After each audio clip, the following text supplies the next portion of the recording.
सत्संग का आयोजन कैसे करें? जय गुरु जी। तेरी वाणी सच्ची है, तेरा प्यार अनोखा है, तेरे वचन ते जो चलदा सदा रहना सोखा है।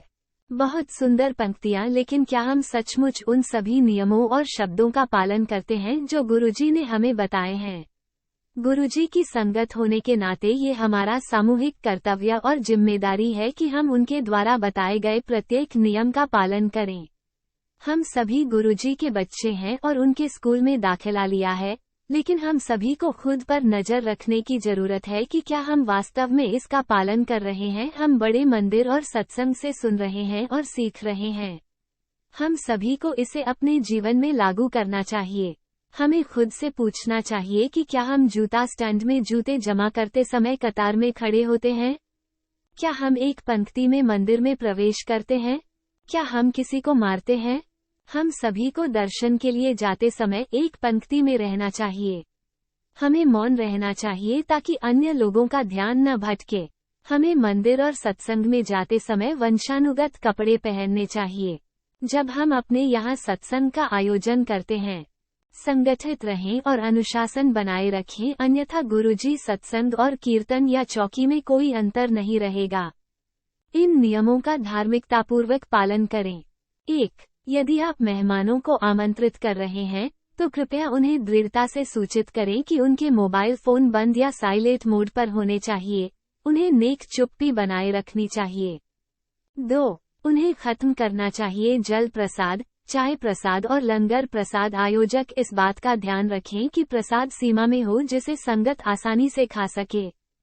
3. आयोजक को समय के बारे में अनुशासन बनाए रखना चाहिए। समय रहते पूजनीय ज्योत का प्रकाश करना चाहिए।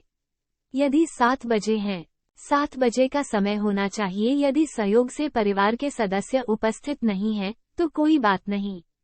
संगत में से कोई भी व्यक्ति जो उस समय उपस्थित हो, प्रकाश कर सकता है। 4. सिर ढककर गुरुजी को जल प्रसाद और फिर चाय प्रसाद चढ़ाना चाहिए। 5. आयोजक को सभी काम निपटा लेने चाहिए और सेवाएं इस प्रकार बांटनी चाहिए कि सेवा करते समय कोई बाधा न हो और मेजबान गुरुजी के साथ समय बिता सके। 6. रसोई घर साफ सुथरा होना चाहिए और रसोई घर में सभी चीजें अच्छी तरह से व्यवस्थित होनी चाहिए। चीनी, दूध, चाय मसाला और चाय पत्ती सब तैयार है। किसी भी सेवादार को आपकी रसोई में सेवा करने में कोई परेशानी नहीं होनी चाहिए। 7. बाथरूम साफ सुथरा होना चाहिए और वहां एक चप्पल, हाथ का तौलिया, टिश्यू और निश्चित रूप से हाथ धोने की व्यवस्था होनी चाहिए। 8. जो कोई भी शौचालय का उपयोग करता है उसे स्वच्छता बनाए रखनी चाहिए। ये भी एक सेवा है दूसरे के प्रति। 9. सत्संग दिवस पर सबसे महत्वपूर्ण, आपका घर नहीं है, ये गुरुजी का घर है।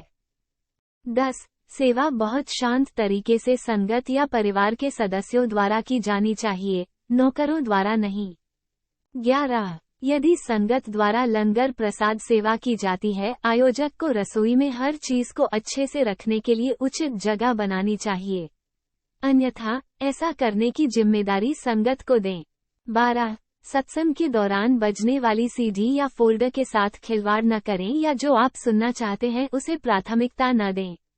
इसे उस सेवादार पर छोड़ दिया जाना चाहिए जो ये सेवा कर रहा है।